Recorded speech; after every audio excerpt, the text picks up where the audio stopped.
আলাইকুম।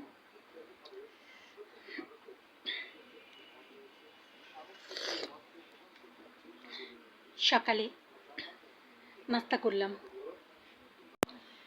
আলুর ভাজি, ধনে পাতার চাটনি, ডিম ভাজা দিয়ে পরাটা, তারপর এক কাপ চা পান করছি।